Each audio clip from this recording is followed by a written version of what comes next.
Los textos. Según la RAE, la Real Academia Española, la definición de texto es enunciado o conjunto coherente de enunciados orales o escritos.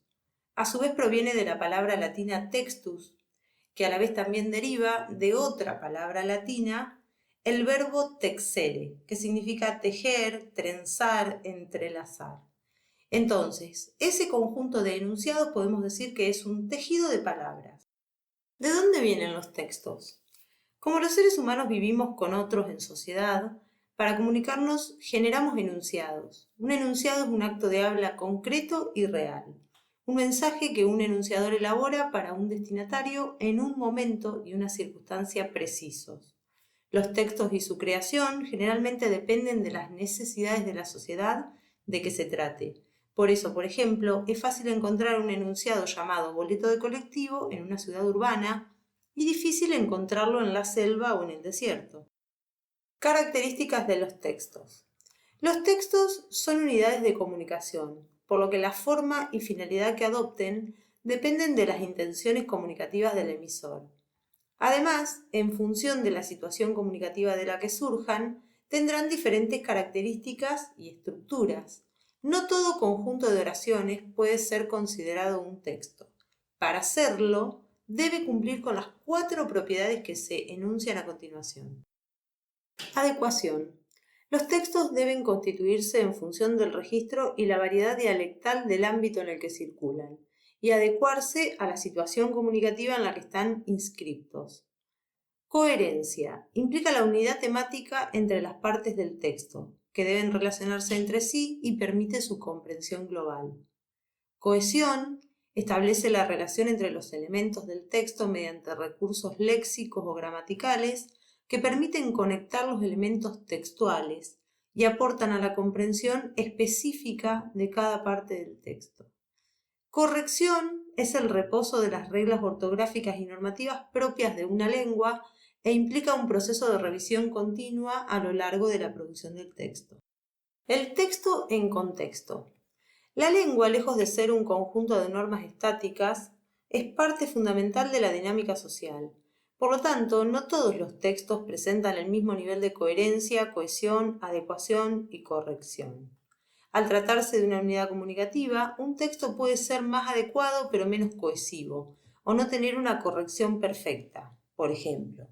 Por otro lado, el contexto de producción del texto afectará directamente sus propiedades.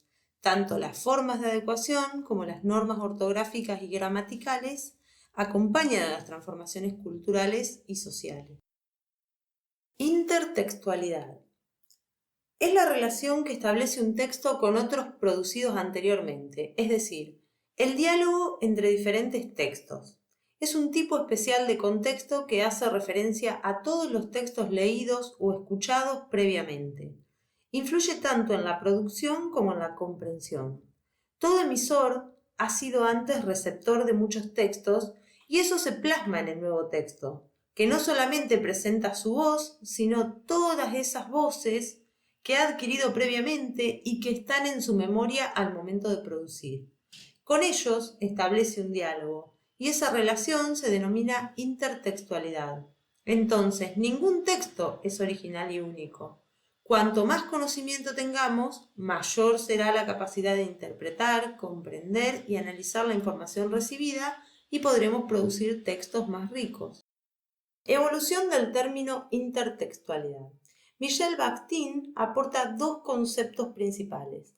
Uno es el concepto de dialogismo, que es el diálogo que establecen unos textos con todos los anteriores que fueron construidos. Son como ecos que encontramos de manera más o menos consciente dentro de un texto. Y por el otro, el concepto de polifonía, que significa la presencia de diferentes voces en un relato o discurso. Pueden presentarse además a través de puntos de vista. Julia Kristeva le otorga el nombre de intertextualidad en una obra escrita en el año 1978 llamada Semiótica. Para ella, la intertextualidad es el diálogo que se establece entre un texto y otro, como así también el diálogo entre 2 obras de distintas disciplinas. En sus palabras, todo texto se construye como mosaico de citas. Todo texto es absorción y transformación de otro texto.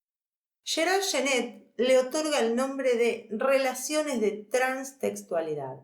Las analiza en su libro Palimpestos, la literatura en un segundo grado, del año 1982. Transtextualidad es todo aquello que relaciona, manifiesta o secretamente a un texto con otros. Establece 5 tipos principales: paratextualidad, metatextualidad, architextualidad, hipertextualidad e intertextualidad. Paratextualidad.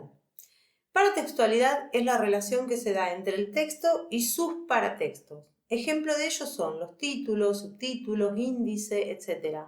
Cada género discursivo plantea cuáles pueden ser sus paratextos predeterminados. Dentro de ellos, el autor es libre de elegirlos. Metatextualidad. Metatextualidad es la relación de comentario que une a un texto a otro, del cual habla y al cual incluso puede llegar a no citar. Al leer un texto podemos rastrear en él cuál es ese otro texto del cual se está hablando sin mencionarlo expresamente. La crítica es la expresión más acabada de esta relación metatextual. Architextualidad. Architextualidad es la relación del texto con el conjunto de categorías generales a las que pertenece, como tipos de discurso, modos de enunciación, géneros discursivos, primarios o secundarios y géneros literarios. Ejemplo, pertenecer al género novela, a la crónica periodística, al manual de instrucciones, etc. Hipertextualidad.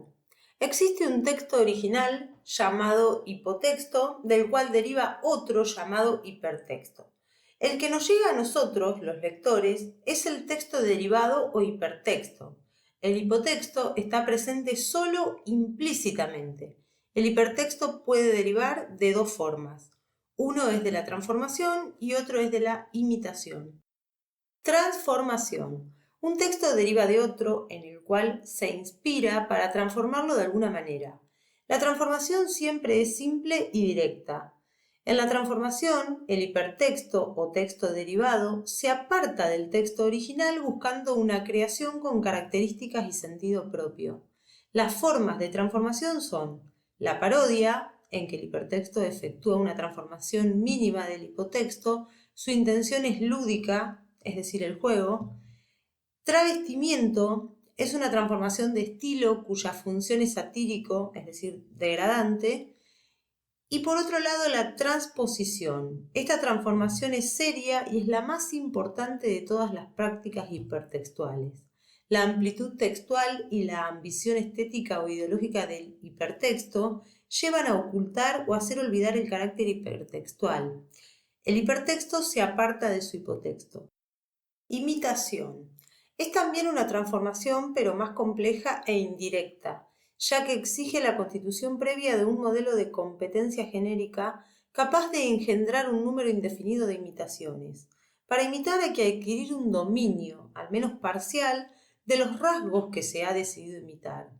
Por lo tanto, decimos que la imitación acerca del hipertexto al hipotexto no pierde las características del texto base. También tenemos 3 tipos de imitación. El pastiche, que es la imitación de un estilo con una finalidad lúdica. Una vez constituido el modelo de competencia o idiolecto estilístico que se tiende a imitar, el pastiche puede prolongarse indefinidamente. Tenemos la caricatura, que es un pastiche satírico, cuya forma generalizada es a la manera de. Y la continuación. Es una imitación seria de una obra que tiende a prolongarla o complementarla. Intertextualidad es la relación de copresencia entre 2 o más textos. Esto significa que en el hipertexto aparece el hipotexto. Esta copresencia puede manifestarse de las siguientes formas. Por un lado, la cita. Es su forma más explícita y literal. Consiste en utilizar en un texto unas palabras o párrafos de otro texto del mismo autor o de otro autor, aclarando de quién es la cita y resaltando lo citado con otro tipo de letra o con comillas. Por otra parte, encontramos el plagio. Ahí se toman las palabras o párrafos sin indicar que le pertenecen a otro autor. En este caso, el lector es engañado por el autor. El plagio está penado por la ley. Una tercera Categoría sería la alusión. Aquí estamos ante el mismo caso, pero el autor da por supuesto que el lector conoce el hipotexto y comprenderá la alusión. Si el lector o espectador no posee el conocimiento del texto base, no se realiza la comprensión plena del mensaje del hipertexto. Este recurso es muy usado en la actualidad en la literatura y en la publicidad, así como en plástica y música. Hipertextualidad en tiempos de Internet. El hipertexto es una estructura no secuencial que permite crear, agregar, enlazar y compartir información de diversas fuentes por medio de enlaces asociativos y redes sociales. El hipertexto es texto que contiene enlaces a otros textos. El término fue acuñado por Ted Nelson alrededor de 1965. La hipertextualidad se define como una herramienta de creación, enlace y distribución de información de varias fuentes, de modo que el hipertexto no se limita solo a dar información escrita, sino que también puede crear enlaces con imágenes, sonidos, página web, documentos audiovisuales, entre otros. Por lo tanto, los documentos que contienen hipertexto deben abrirse y leerse a través de un navegador, ya que es necesario navegar por Internet para saltar de un hipertexto a otros. Los objetivos principales de los hipertextos son aportar material de referencia y de calidad a los lectores, información añadida, conceptos más detallados, etc. Fragmentar el material de lectura, proporcionando información más específica y solicitada por el usuario, a la vez que se da la opción de acceder a más información general y relevante. Como hemos visto, la hipertextualidad permite desarrollar textos con una estructura que conecta varios contenidos escritos y audiovisuales a través de enlaces. Pero dentro de la composición de un texto también intervienen dos características más, la interactividad y la multimedialidad. La interactividad se refiere a la capacidad que un sistema da a cualquier usuario para interactuar con el mismo, dando pie a acciones como la selección, pudiendo decidir el contenido a ver en cada momento, o la participación, pudiendo compartir opiniones propias, por ejemplo. Por otro lado, la multimedialidad es un término más innovador y hace referencia al uso de las nuevas tecnologías en la elaboración de los textos. Dicho en otras palabras, se trata de la inclusión de videos, imágenes, audios, etc. en los contenidos que se difunden en Internet. Diferencia entre intertextualidad e hipertextualidad. Tanto la intertextualidad como la hipertextualidad son dos herramientas muy utilizadas en comunicación digital y aunque se tienden a confundir los conceptos, hay diferencias entre ambos. La intertextualidad es la relación que mantiene un texto con otros textos, sean de la época que sean.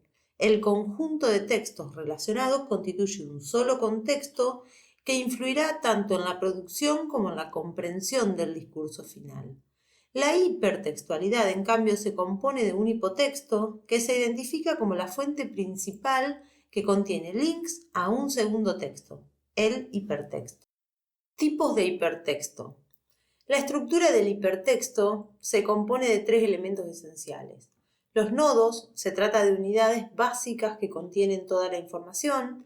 Los enlaces sirven para interconectar los nodos con vínculos de distintos segmentos de información, son también llamados hipervínculos, y los anclajes, que indican el inicio y el destino de cada enlace.